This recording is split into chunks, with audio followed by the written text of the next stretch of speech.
कांग्रेस ने जहां बड़े मन से इंडिया अलायंस बनाया, इंडिया अलायंस की शुरुआत करने वाले नीतीश कुमार तो पहले ही कांग्रेस से अलग हो गए, इस गठबंधन से अलग हो गए। और अब उनके बिहार में गठबंधन के सबसे विश्वास वाले साथी आरजेडी से भी उनका गठबंधन टूटने जा रहा है, इस तरह की खबरें हैं। गठबंधन उनका आरजेडी से क्यों टूटने जा रहा है? दरअसल में बिहार में 40 लोकसभा की सीटें हैं। कांग्रेस इनमें से 10 सीटें हर हाल में चाहती है, और अगर वो थोड़ा सा झुके भी तो 9 सीटें। लेकिन आरजेडी उनको 7 से ज़्यादा सीटें नहीं दे रही। 7 में से 4 सीटें ऐसी हैं, उन सीटों पर लड़ना ये मान के चलिए कि बनारस से लड़ने जैसा है। मतलब वहाँ पर एनडीए को कोई हरा नहीं सकता। बची हुई 3 सीटें जिन पे कांग्रेस फाइट में होगी, उनमें से 2 जीते, 1 जीते या 3 जीते, कौन कह सकता है। और यही कारण है कि कांग्रेस काफ़ी असहज नजर आ रही है। उत्तर प्रदेश में उनको 17 सीटें मिली हैं, इनमें से कम 5-6 तो जीतने वाली हैं। लेकिन बिहार में अगर पिछले लोकसभा चुनाव को देखें तो लोकसभा चुनाव में तो बड़ा भाई कांग्रेस ही होना चाहिए, क्योंकि 1 सीट कांग्रेस ने जीती और आरजेडी ने 1 भी सीट नहीं जीती थी।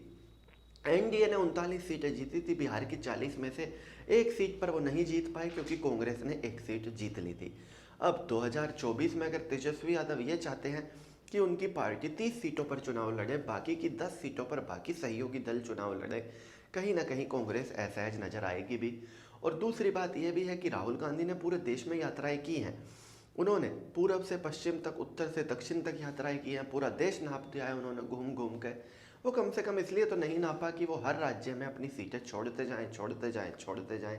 खास करके बिहार जैसे राज्य में जहाँ पर कांग्रेस लगातार एक्टिव रहती है, और लोकसभा चुनाव में तो वहाँ पर कांग्रेस अच्छा प्रदर्शन भी करती है। सीट निकले या ना निकले, कांग्रेस का वोट परसेंट अच्छा रहता है बिहार के लोकसभा चुनावों में। और यही कारण है कि कांग्रेस कंफर्टेबल नहीं है 7 सीटों पर लड़ने को लेकर। और अब अगर आरजेडी 9 सीटों पर नहीं मानती है तो ये गठबंधन टूटा मान के चलिए। और अगर ये गठबंधन टूटता है तो आरजेडी 2 से 3 सीट और कांग्रेस भी इतनी ही सीट मुश्किल से जीत पाएंगी बिहार से। और जो उम्मीद लगाए बैठा है इंडिया अलायंस की बिहार में एनडीए को 25 से 30 के बीच में रोकना है, वो सभी उम्मीदें हवाई हो जाएंगी चुनाव शुरू होने से पहले ही। हालांकि नतीजे किसी भी तरफ जा सकते हैं, नतीजों को कोई भी प्रेडिक्ट नहीं कर सकता।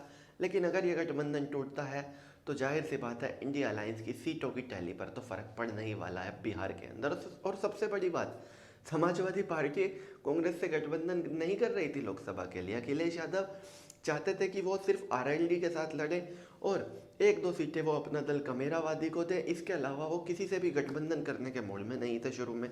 लेकिन आरजेडी के सुप्रीमो लालू प्रसाद यादव ने उनसे कहा था कि कांग्रेस को तो साथ रखना जरूरी है लोकसभा चुनाव में, क्योंकि कांग्रेस ही नेशनल पार्टी है और कांग्रेस ही हवा बनाती है लोकसभा चुनाव की। और जो अगला चुनाव होगा वो कांग्रेस वर्सेस बीजेपी ही होगा नेशनल लेवल पे। तो इनमें से जब हम भाजपा के विरोध में हैं तो कांग्रेस को तो साथ लेकर हमें चलना ही चाहिए। जिसके बाद अखिलेश यादव ने लालू प्रसाद यादव की बात मानी थी और कांग्रेस से गठबंधन किया।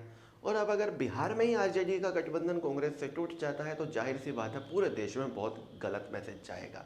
तो चलिए दोस्तों, मैं राहुल दहिया फिलहाल इस वीडियो के लिए इतना ही। आगे भी इसी तरह के वीडियोस के लिए बने रहिए मेरे साथ। धन्यवाद।